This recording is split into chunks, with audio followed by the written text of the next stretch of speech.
So you were asking about the icebreaker and how does the icebreaker session really come along. See, the point here is very simple that for me to get a bit of a context of the person in terms of their thinking, in terms of their general demeanor, in terms of their own comfort zone, I have some very standard questions that I ask, right?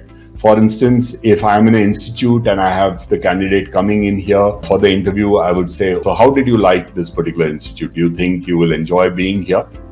Right? What do you think was unique about this particular part?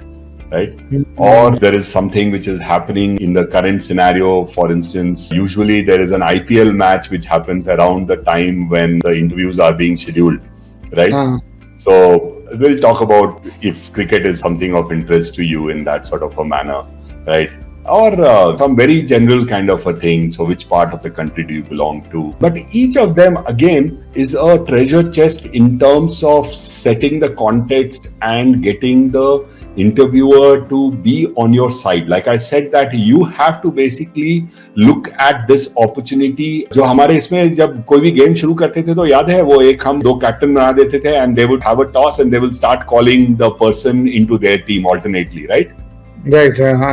I don't know. Right. Yeah. So think of yourself as that captain and you have to basically start getting those person into your team, right? अगर वहाँ 3 लोग हैं या 4 लोग हैं उसमें 2 या 3 आपके टीम में आ गए तो आप तो मैच पहले जीत लिए हो. सही बात है.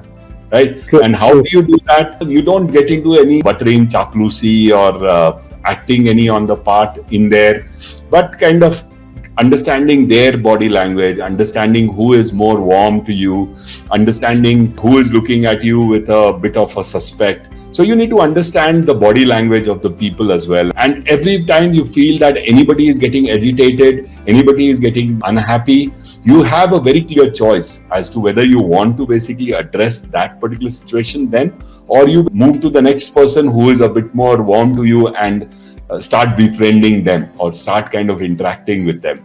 So one of the person will actually always act as what you can say the guardian or the supporter or the comfort zone for the candidate. Achha, okay. It kind of is naturally in the group. You will usually find that if there is a lady in the group, they are usually the softer ones and they will always be in that. But you can identify that person very clearly by the fact that they will be nodding to your answers. They will basically reassure you that, oh, that's nice, continue. Do you want to take time to think about before you give the answer? Okay. So on and so forth. You get those cues about those people. Yes.